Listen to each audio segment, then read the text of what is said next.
All right, so it's time to get to the exciting part of our animal contour paintings, and we're going to actually paint today. I've got my reference right up there so I can see where the highlights and shadows are. And I've got my inked drawing with cross hatching and stippling to help me out with some of my shading. I've picked 4 analogous colors: orange, yellow, kind of like a magenta-y, and a purple I mixed up. You guys should have purple in your watercolor kits, but I'm working with a different type of watercolor today, so I had to mix them up. Always when you're mixing colors like this, make sure you've mixed enough to start with before you run out. So I'm gonna go in first. I always like to work dark to light when I'm doing stuff like this. So I'm gonna go in and check out all of these areas where Duncan has a little bit of shadowing on his face to really make his snout pop out. You'll notice some of the really, really dark areas I've already filled in with Sharpie, like the shadowing on his mouth, his jowls, and his belt, his collar buckle. So I'm gonna come in with my purple, and I'm just gonna kind of gently put some light washes down. Watercolor always dries lighter than it looks when it first goes on, so keep that in mind. And I can always layer over with my main color. So I'm just kind of brushing it out so I can have a smooth transition when I come in with my next color. Let's see where my next dark spots are. Let's talk about this part down here.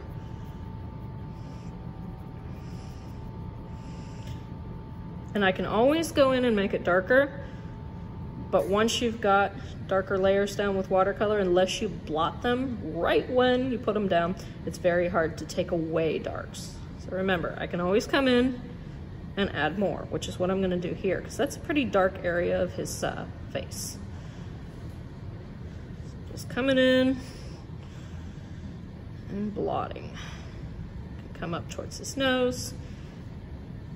Right now I'm working with my shadow. When I come up into his nose to paint it for realsies, I will probably use my second midtone, the magenta I showed you guys before, just to make that pop. And I want to try to avoid any areas where my highlight and my shadow are straight up touching. And any areas that I hatched or stippled, I'm going to come in and give those some shadow color too. Just nice and easy. Coming around, pocket of his eye.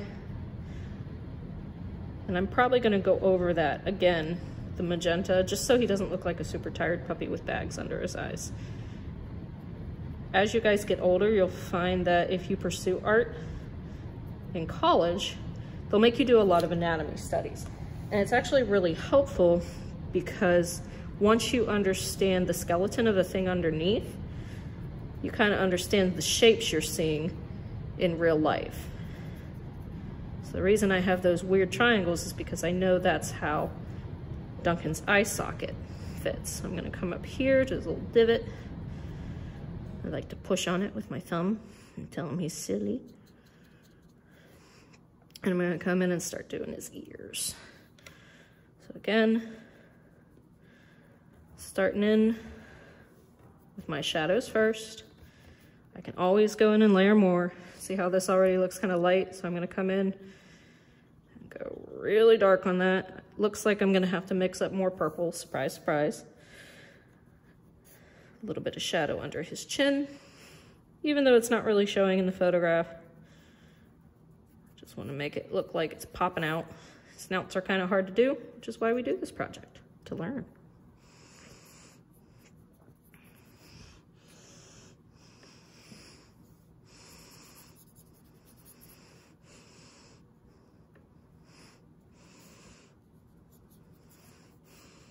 All right, and that's my shadowing.